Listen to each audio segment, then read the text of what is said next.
why did they? Honestly, Joe and I blame you, Barry, and not to make this awkward, but Frank put a lot of time and energy into this, so fuck you for ruining quad mixes. And I don't know what your beef with quad mixes are, Mr. Robinson, but I don't like it.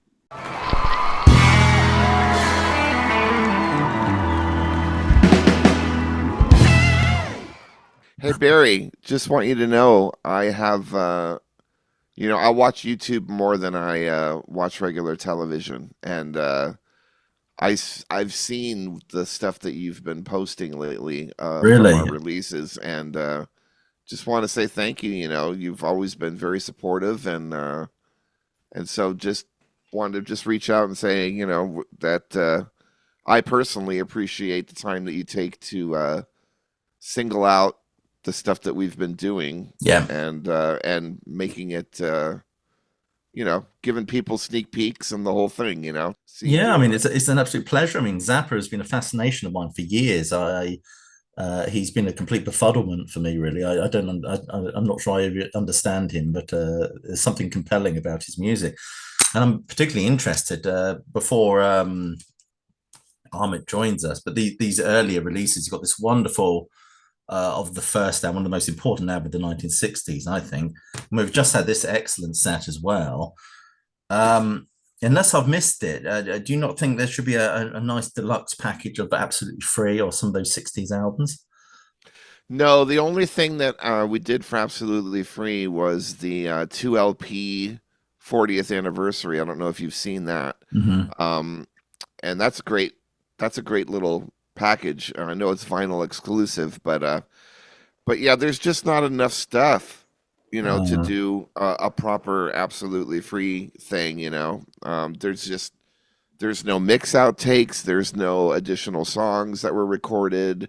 The only thing that we could really do would be to um, maybe do an instrumental mix of the record or something like Mm-hmm. that. But yeah, it's when Gail was alive, we were very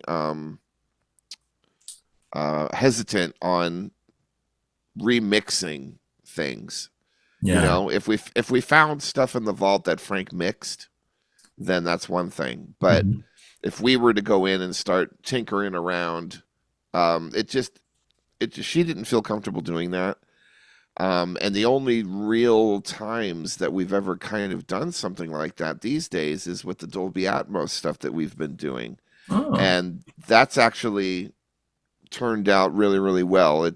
I believe that we really include the composer's intent and keep that in the forefront of our minds when we're doing these things. And we've been really proud of and you'll hear Amit talk about that, I'm sure, because he's really excited about the Dolby Atmos mix on the upcoming Apostrophe box. So yeah. anyway, the point is that that's really kind of like the only times that we've ventured into remixing something without Frank alive. Yeah. Yeah, yeah, yeah. Is that the same for some of those other 60s releases like In It for the Money and things like that? There's not much material there. No, there is a ton of material for Whirling for the Money. There's a Hmm. ton. There's a lot that was released on a collection called Lumpy Money, which Yeah. was 40th anniversary of Lumpy Gravy and Whirling for the Money. And Uh-huh. there was actually still things that we didn't include on Lumpy Money that were found later, or that Gail didn't want to include because she wanted to set it aside for other projects that never happened. So there is still some things that could have made Lumpy Money but didn't. Yeah, yeah, yeah. No, I'm kind of interested in that early Zappa's stuff, and as far as know, this is kind of the main sort of extensive set that there is. There's nothing on CD in terms of absolutely free because I've got to replace my vinyl record players. Well, what about Greasy Love Songs? Have you heard that? No, no. That's the 40th anniversary of Reuben and the Jets, Oh, okay, okay. and that's available. That's a good one. Let me think. The Hot Rats sessions really dove deep into the Hot Rats Mm. album, but the first, well, really the kind of the second solo album. So,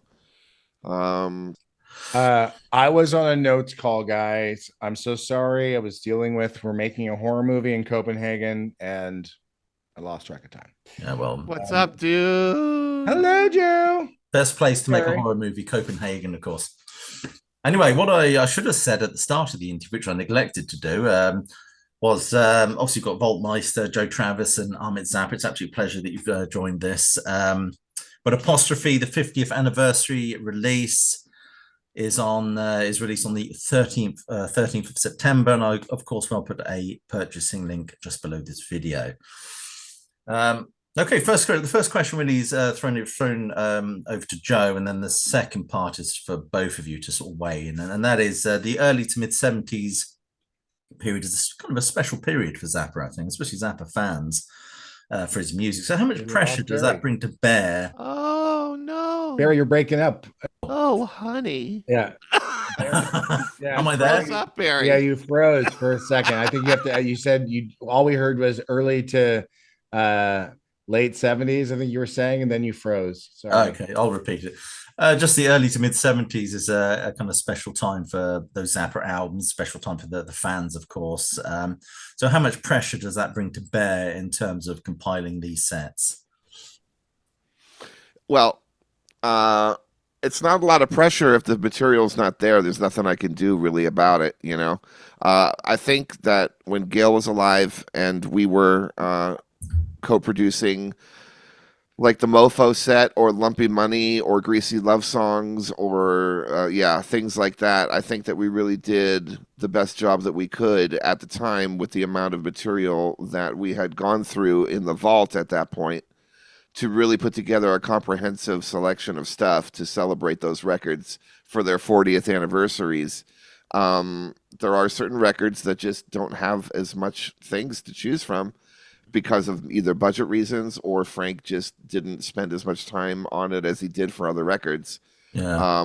That's the only thing that I can really assume considering what I've found in the vault thus far for some of that stuff.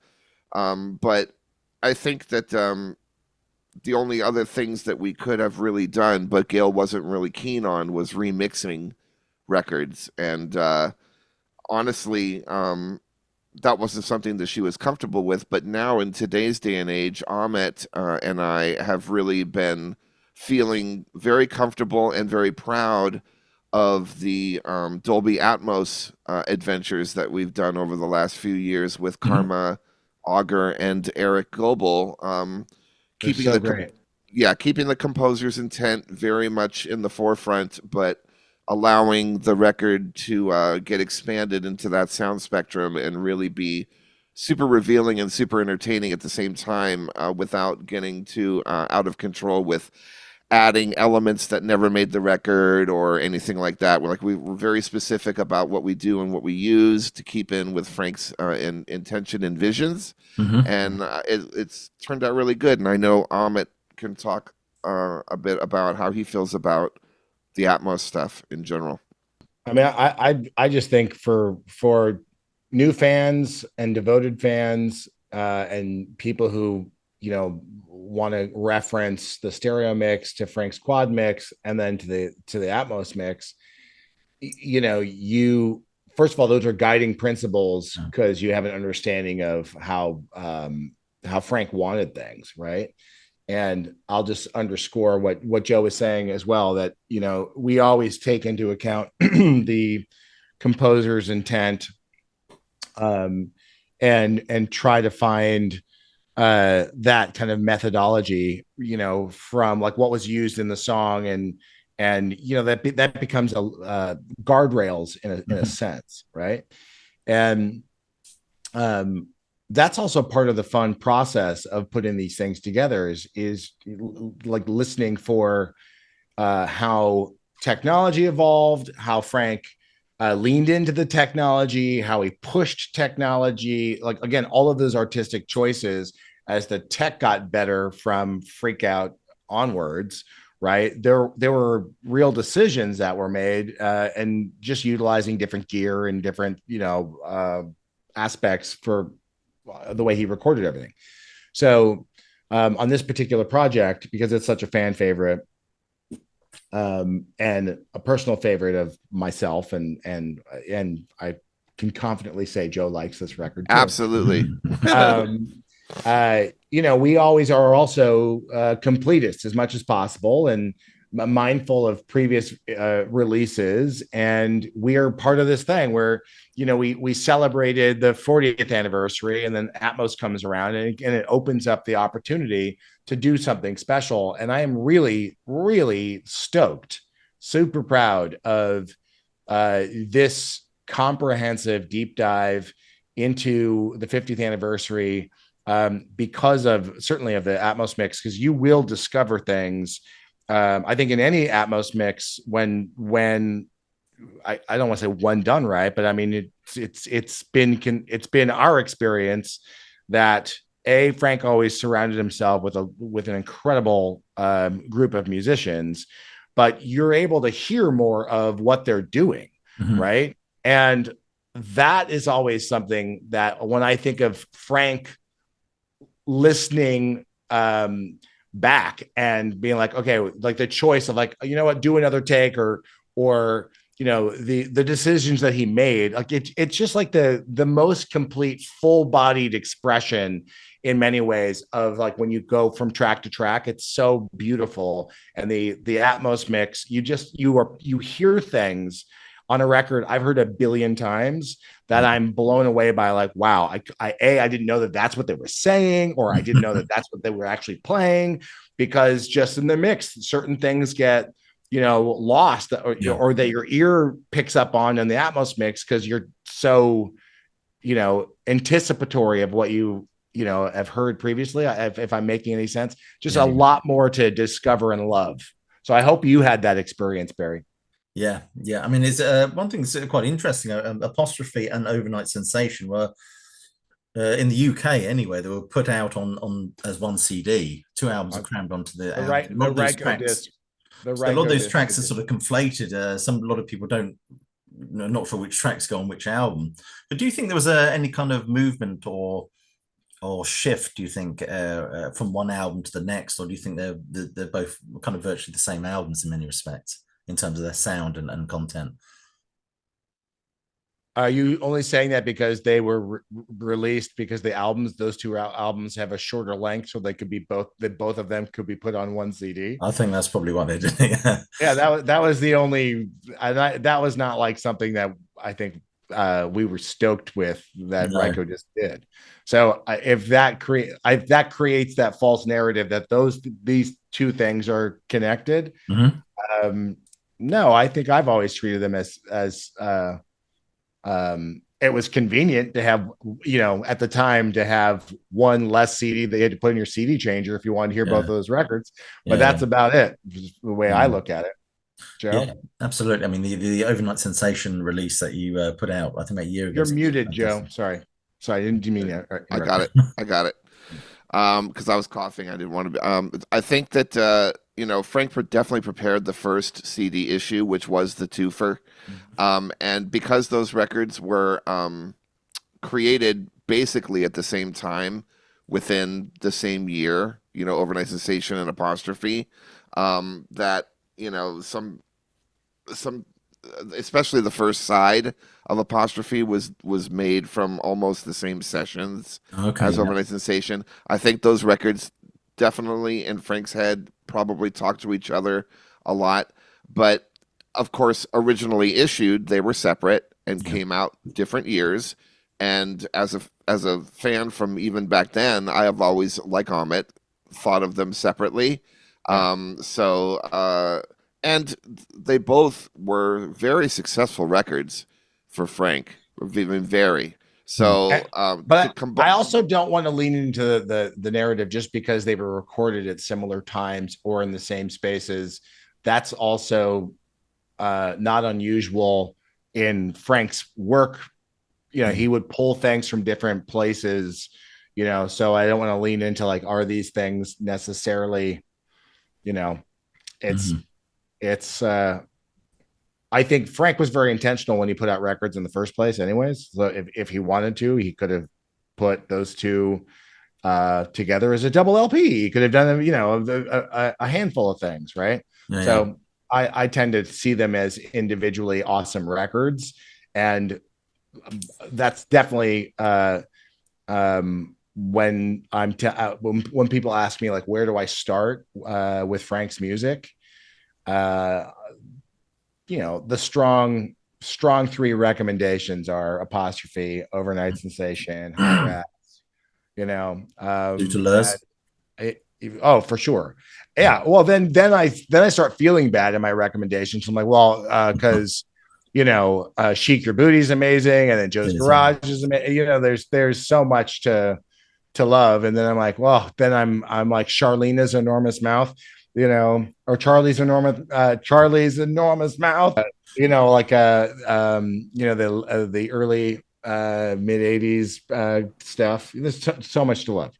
Wasn't Due to Lurs supposed to be a double album? Why did it come out as a single album? And when we ever see the release of Night of the Iron Sausage? I would love that. Yeah. Due to Lurs, the anniversary's only got to be about a year away now, isn't it? Or a couple of years, not far. Right. Yeah, you're right. Yeah, Joe's like, yeah. Yeah, I know. That's a great idea. I'm not gonna grill you on it then, but I definitely look forward to a release of that. Yeah. A question I'd like to ask is, how did Jack Bruce come to play on Apostrophe, and is it true that Frank felt that his bass style was too busy? Well, yes, that's true. I think Frank said that in an interview. And I don't know how Jack Bruce ended up on that particular session, in 1972 at Electric Lady Studios. But he initially was playing a rented cello that was horrific and didn't sound good at all. And then what's interesting is that in that session, there was other musicians as well: Tony Duran, Dave Parlato, and Frank and Jack, and they were recording a piece that was called Energy Frontier, which you can hear on The Crux of the Biscuit, which is the 40th anniversary of Apostrophe that came out in 2016 or 15 or something. And the title track of Apostrophe, the album that we're talking about now, and Apostrophe is such a iconic song, that was actually the bridge to Energy Frontier, which was recorded in two separate parts that day. Yeah. So that's pretty interesting when you go back to the tapes and find that out. But yeah, I don't know how Jack Bruce got involved. I don't know why Jack actually said that he wasn't involved later on in life. That's a head scratcher. But he's there. Yeah. And that's definitely him. I think he's given conflicting stories to that as well. So definitely. Well, you got Tina Turner and the Ikettes, obviously on the Overnite Sensation album. Is that right? I think they're uncredited on that album as well. Well, they're also on Apostrophe. Yeah. So, but why were they uncredited then? Was it a contractual things you think, or?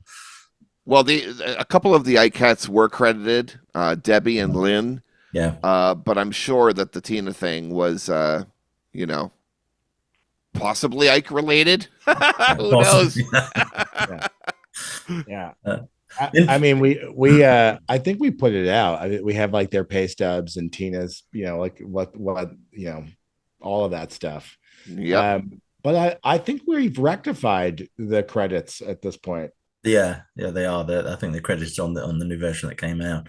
Yeah. Overnite Sensation was if I'm not mistaken, was it the first Zappa album to be mixed into quadrophonic sound? Have I got that wrong? No, you don't. That's right. It was the first album to be commercially released in quad. He was messing around with quadrophonic recording as early as 1970 in his basement. Yeah. He was actually recording for Atmos or something along the lines of Atmos, even as late as honestly, some of the last recordings that he was doing. He built this on a so rad, basically a giant hula hoop on a stick with 8 or 10 Barkus Berry microphones. Yeah. And so when he would record people, he would, you could have the ability to go up or down with the sound while Yeah. someone was standing in the hoop. You're And he right. would record people in the round, and he built the sound libraries for the synclavier using that kind of strategy. And, Yeah. So he was really kind of, trying to capture things with a very intentional thought process of again, pushing, the his recordings into new areas for new listening pleasure. Yeah. What caused the whole quadrophonic thing to become rather defunct? It sort of died sort of mid-70s. I just wonder what kind of happened to it, or why. Honestly, Joe and I blame you, Barry, and not to make this awkward, but Frank put a lot of time and energy into this, so fuck you for ruining quad mixes. And I don't know what your beef with quad mixes are, Mr. Robinson, but I don't like it.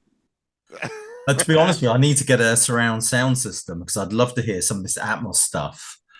Oh yeah.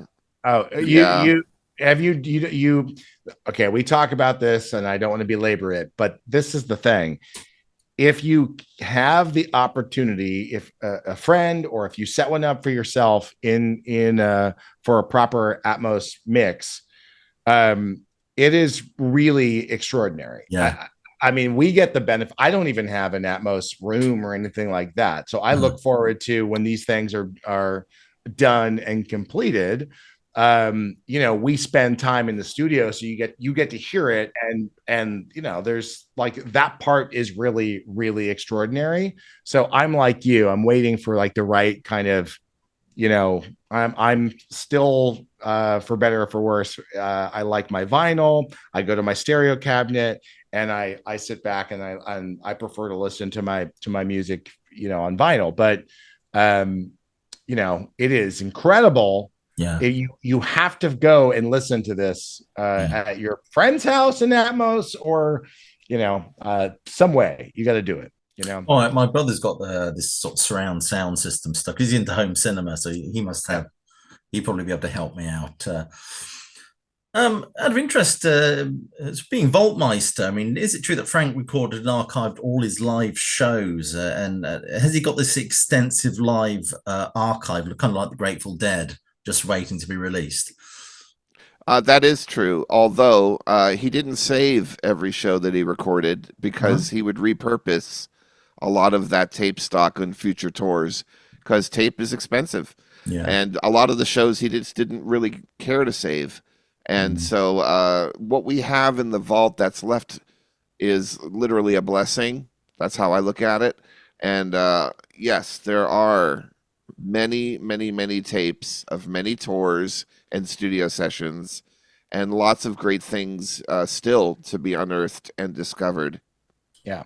Well, what I'll add to that, the choice to record over something or keep something was also very intentional. So we look at it from the perspective of the tapes that survived. When things were recorded over is because he didn't like that recording and he kept the ones that he liked. So that was definitely, in his, consciousness. And the other frightening thing about Frank is, I would talk with him about this. He's like, yeah, I can remember he loved music. So all of the stuff that he played from his record collection, he could tell you who wrote it, how long each song was, like on Total Recall on that stuff. Just fucking rad. But he had that same thing where he could remember the room tone and the tempo of something. So when he would go back and make, kind of compilations and stuff, he would know that certain things kind of would go together. So that was kind of always under his fingertips too. It's really awesome. Yeah, yeah. And Frank Zappa was, I think, a politically astute guy. Excellent numbers like Trouble Every Day, Uncle Remus.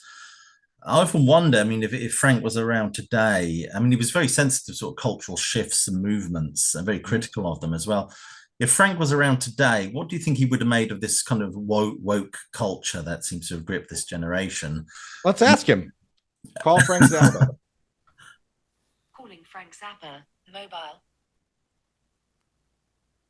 Hey there, this is Frank Zappa. How can I make your day great today? What's your question, Barry? What does he think of woke culture, which has gripped a generation? Hey, Frank, what do you think of woke, quote unquote, woke culture? Woke culture, the ever-changing landscape of political correctness and social awareness. Well, let me tell you, I've always been a fan of critical thinking and questioning social norms, but sometimes it feels like we've entered the twilight zone of hypersensitivity. I mean, I fought for freedom of speech, not the freedom to be so easily offended. It's like everyone's walking on eggshells and nobody wants to crack a joke for fear of causing an apocalypse. Look, I get it. We need to address social issues, but there's a fine line between progress and taking ourselves too seriously. Just remember, folks, a little humor goes a long way. Yeah, thanks, Frank. I agree. Anything else? No, I think that answers the question perfectly. When you get a moment, do thank Frank for me. I'm curious. I mean, did Frank ever see you guys play? You know, when you were playing Zappa Plays Zappa, did he see you guys play? And did he give you any support and feedback? Not from Zappa Plays Zappa. When my brother and I had the band Z. Oh yes, yeah. Sorry. But yeah, he came one night. I think he thoroughly enjoyed it. It was my first show. Yeah. I mean, for me, dude, it's like, my dad's here. It didn't really, I was like, cool, my dad's here. I wasn't like, oh, my dad's here. Wow. You know what I mean? He's my dad. Well, Joe. You can imagine, 23-year-old Joe Travers playing his first professional show in Los Angeles with his dream gig being with Ahmet and Dweezil, and waiting to go on and looking at the watch and seeing, Jesus, we were supposed to be on like 45 minutes ago. What is the deal? And the dressing room was like filled with people, celebrities, friends, people. It was just so chaotic. And I went up to Dweezil and I said, dude, what are we waiting for, man? Like, why we're so late? And he goes, oh, they're seating my father right now. And I was like, what? I could not. I had no idea that he was going to be there. No idea. And so now, not only is this my first show with, my dream gig, but it's also in front of my hero. Okay. Which I wasn't ready for. I went home and dry heaved all night. Cool. Where was that? Club Lingerie. Oh. Yeah. That was a good time. That was actually a good time. Yes, it was a great show. Yeah. I'm trying to remember what I was wearing that day. You wore a glitter collar shirt. It was a sparkle glitter collar shirt there's video.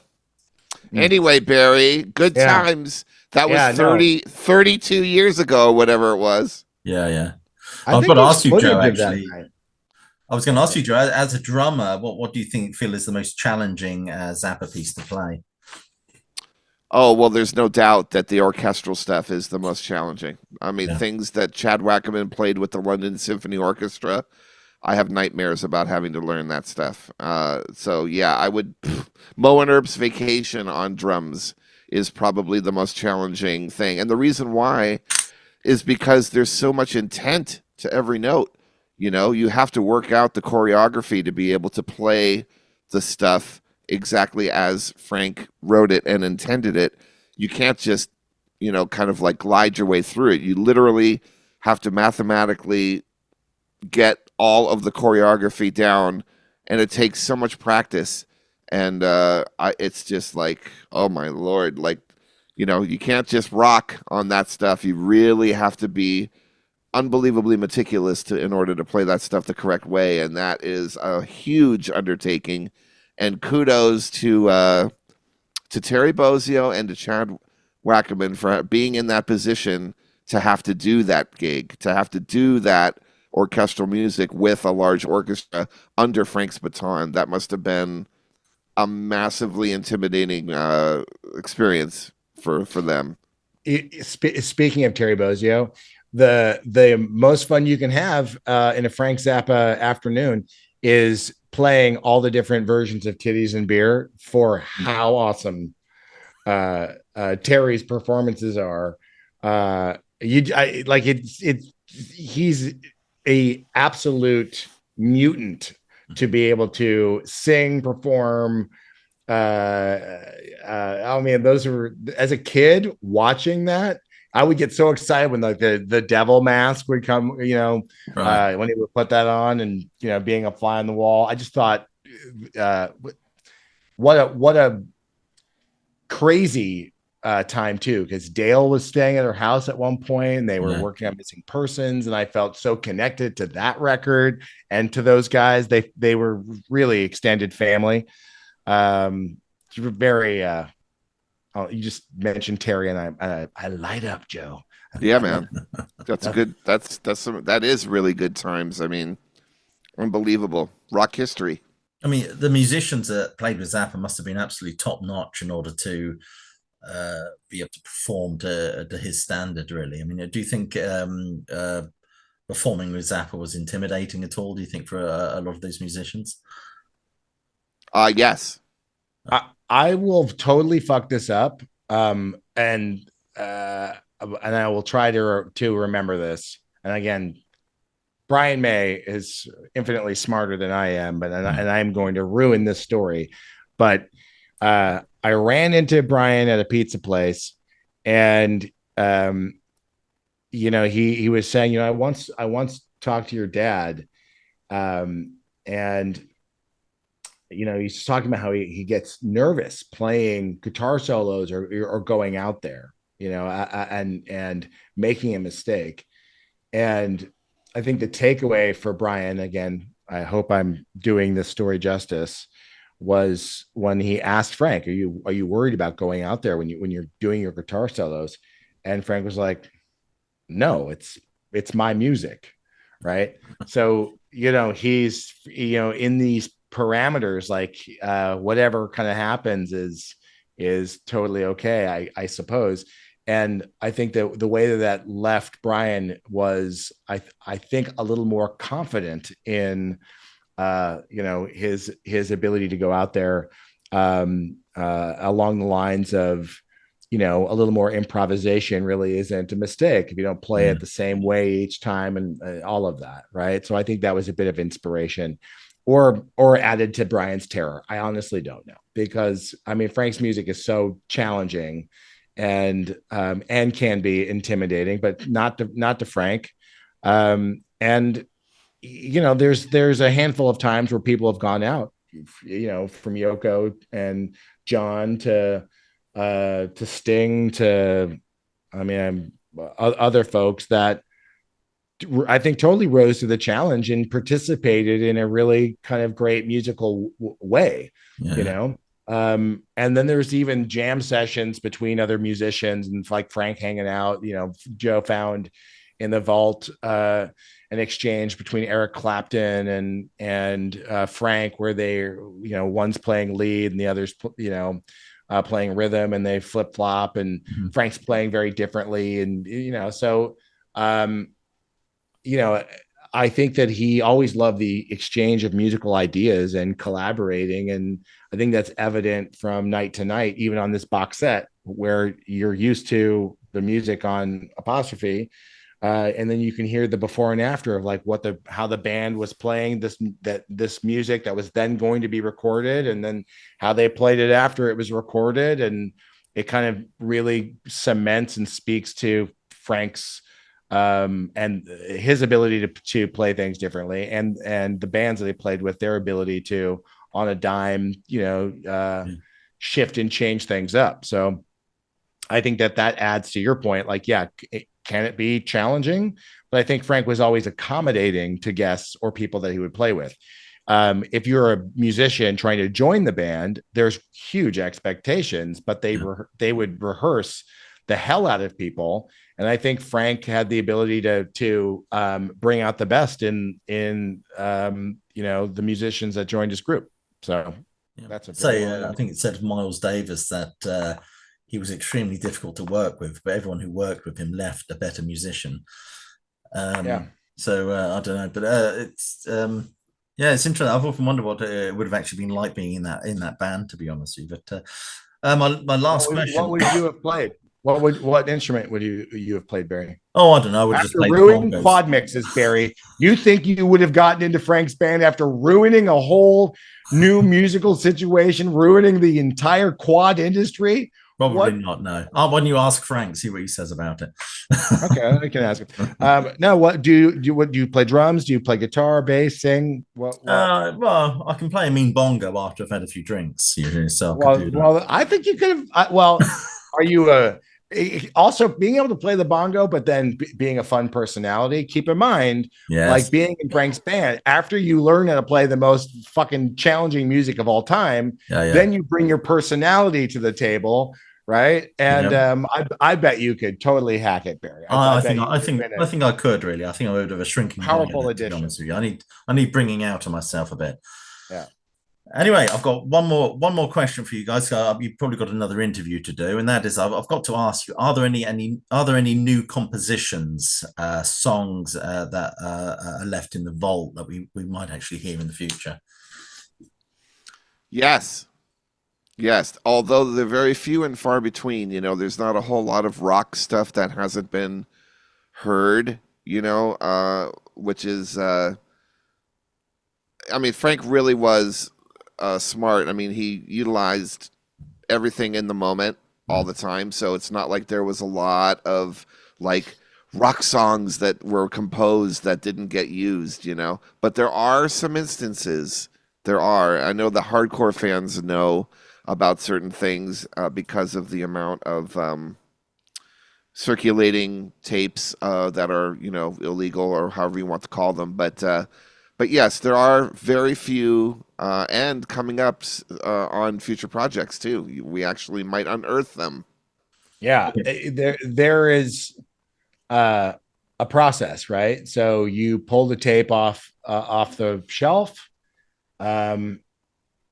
Well, the process is you listen to the audience, the fans. We're really cognizant of how we make our choices on the releases. And we try to have the balance of speaking to all of Frank's music. So once you kind of have that instinct, you pull the tape off the shelf, and you hope that what's written on the spine is actually what's been recorded on the tape, because it could have been recorded over, and the details might not match up. So there definitely has been some heartbreaks. But you never know, because again, we haven't even gone through. There's so much archival tape music to discover new things. So, and things pop up. There are certainly moments where. And I love those moments where Joe's like, dude, check out what we just found here. And it might be a song that you're like, wait, you didn't realize that it was recorded at that session, or a piece like, Frank was taking care of a moment. He might have a musician coming to town, like, oh, play this thing that in his mind could have been connected to something else. It's like it's not easy. Is another way of saying it, so I do think that there's more compositions. There's certainly more handwritten scores, more new music for people to hear that hasn't ever been played, from the sheet music. There's things like that too. Yeah.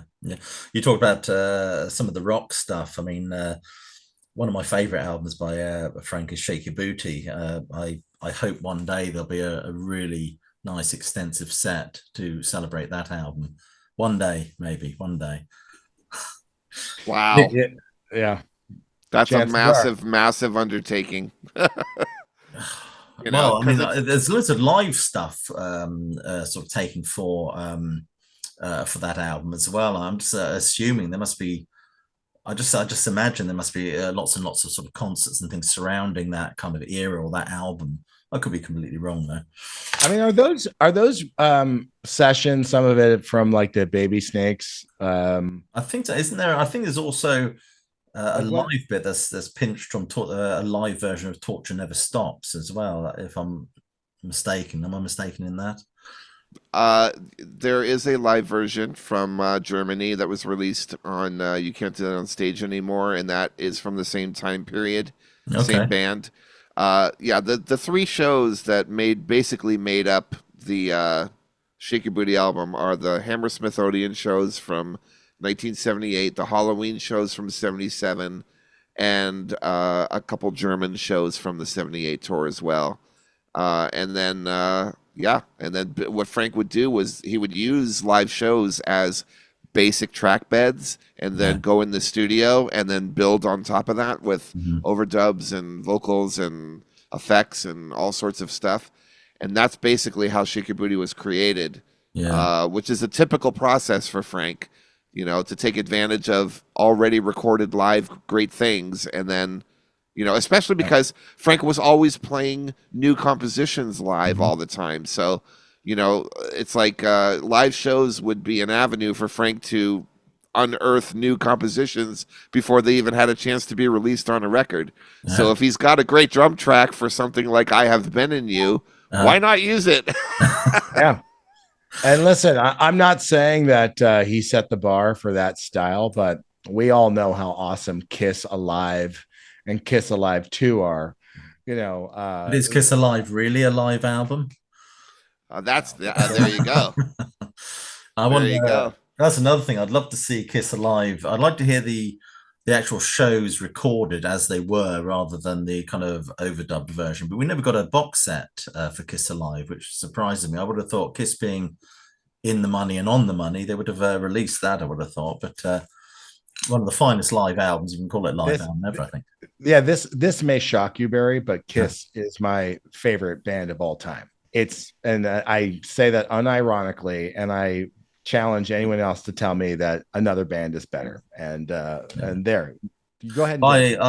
Kiss is my favorite band. Yeah, I love Kiss as well, but if it's something I admit to on my channel, I get howls of derision for liking Kiss. They're a band that I was into. There used to be a TV program in the UK called Entertainment USA. This was before video and before, and they used to introduce us to some of these bands. I remember as a child seeing Gene Simmons raised up on that platform, and it just blew my mind, really. And I've been a Kiss fan ever since. Me too. All of us. Yeah. And by the way, there is room to admit that Kiss is your favorite band. You don't have to say it's Frank Zappa, which is obviously the number two choice for anyone who's a civilized music lover. But it's okay to admit that Kiss is better than the Rolling Stones and Led Zeppelin and the Beatles. It's okay, guys. Get over it. They just are the better band. I'm just saying. Yeah. Okay, I'll stand up. My name is Barry, and I am a Kiss fan. Yay! What about you, Joe? Are you a big Kiss fan? Yes, absolutely. All the way, I mean, like, I kind of jumped off the buying everything they've ever done wagon around Crazy Nights. That was a bit of a what's happening? Crazy Nights. What's happening here? I only really liked the Gene Simmons compositions from then on. But everything up until then was the soundtrack to my childhood. Yeah. I mean, you do not like The Elder? I love The Elder. For me, do I like The Elder? Both of you, yeah, sure. I love The Elder. I love your reaction, Joe. I love The Elder. I do. I loved it. I loved it. I did. I was. Gene Simmons has recently just come out and held his hands up and said I should take the blame for The Elder. He was envisaging The Elder as kind of the version of Tommy, but for Kiss. Yeah. But yes. I feel. Record. Look, here's the deal. When Elder came out, everybody wanted something like Creatures of the Night. They wanted to rock. It didn't rock. It was totally something different. And looking back on it now, you can accept The Elder for what it was because we weren't, we know what to expect. We weren't ready, Barry. No. We weren't ready, Barry. That's right. That's right. Maybe it's a masterpiece that will be appreciated in many, many years to come. Yeah. It'll be elevated. But when Creatures came out after that, I was like, finally, yes, Well, Creatures is I don't know, arguably their finest album. Do you think Creatures is their finest album? And what about Destroyer? Is Destroyer a Kiss album or is it a Bob Ezrin album? It's both. Yeah. So we're gonna have a whole other conversation, Barry, just on Kiss. Yeah. And I look forward to that with you. Yeah. It's one of my favorite things to talk about. First band I ever saw live as well, Kiss. First band I ever went to see. Well, they started in '74, and it's been my band since like I'm a kid, right? So it's been my everything. But what I'll say is, and this is also controversy. I think that Into the Gap by the Thompson Twins should be heralded as in like the top 10 records of all time. Okay. There you go. Fucking eat those words, Barry. There you go. Have you listened to the Thompson Twins? I remember watching there used to be a program on in the UK called Top of the Pops, which used to have all the top 40 songs. And I remember sitting there watching people like Howard Jones and the Thompson Twins and Depeche Mode, and they're into all that early synth stuff. So I remember seeing those about, but I was more into the kind of post-punk stuff. Really. Get back into it, because also the Cars' first record is just hit after hit after hit. It like defies logic. There's like a handful of bands, and the reason why I bring up the Thompson Twins is I don't. That Thompson Twins had that hair, didn't they? That sort of big sure hair. Did. Yeah, they sure did. Yes, and another Flock of Seagulls. Remember them from the 80s? Yes, of course.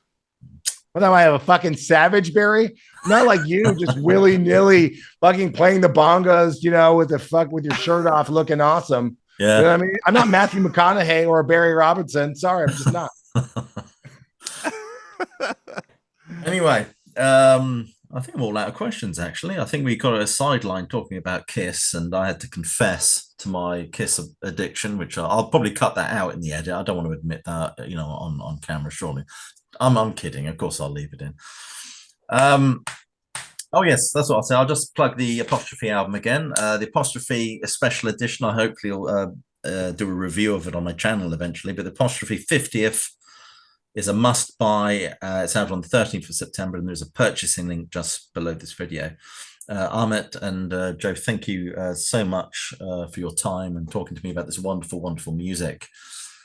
What time is it where you guys are at the moment? Because it's getting late here. It's 10 minutes to 11 in the morning. Oh, well, I'm going back to bed, Barry. I'm going to go back to bed. You've got your whole day ahead of you. Go and listen to some Kiss music. Go and listen to the Elephant. I'm going to roast a 30-pound turkey and then wear it like a really hot face mask around Los Angeles. Yeah. Well, that's usually what I get up to at the weekend anyway. It's going to be incredibly hot, so good timing, Ahmet. It's going to be 105 degrees today. Yeah, well, good luck, everyone. Barry, nice to speak with you and see you. Yeah. Survive the heat, Joe. I'm sure I'll talk to you many more times. Tomorrow morning. This has been a pleasure. Yes. And really, Barry, humbly, thank you for being interested in Frank's music. And I like your T-shirt. I should have said that right off the bat. A great record. And I really do hope that people enjoy the 50th anniversary box set. We put so much time, love, and energy into it. Again, thank you so much. And thank you for what you do too. Like I told you before, we appreciate you taking the time to single out these projects that we've been doing and spotlighting them on your channel. We appreciate that. I mean, if they can get a copy to me prior to the official release date, I always do like a review and review and unboxing of the actual item. Yes. Which hopefully generates a few sales. So I think I've got quite a lot of Zappa fans follow my channel now. Zappa fans, Pink Floyd fans, and Jethro Tull fans mainly sort of is where we are. No, not many Kiss fans though, unfortunately, because I'm very quiet about my obsession of Kiss. Well, I think you need to open up, bro. And maybe now in this video, more Kiss fans will follow you because you should wear do you have your Kiss dog tags? Are you part of the Kiss Army? Like, I'm not part of the Kiss army. I've got a couple of Kiss t-shirts. I've still got my original Kiss program and ticket from the first gig I went to. Kiss supported, at that time, they were supported by this unknown band from New Jersey called, what were they called? Bon Jovi or something like that.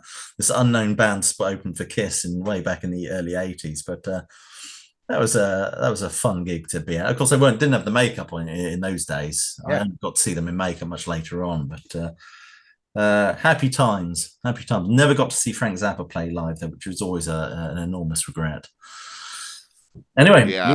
You would have loved it, and certainly the European gigs were always really awesome. yeah, I think culturally people appreciate music more overseas, and Frank recognized that and always, fondly loved his European tours, and so you missed out. absolutely. Nanner. I got to go, so I'd love to see more you, of this stuff, more of the sort of late 60s stuff. If anything in the archives, get that. That'd be fantastic. It's fucking awesome. Absolutely. Thank you very much. Anyway, have a great day. Enjoy the rest of your day. Thank you for taking the time to chat with me. All the best. Thank you. Okay. All the best. Bye-bye. Bye, guys.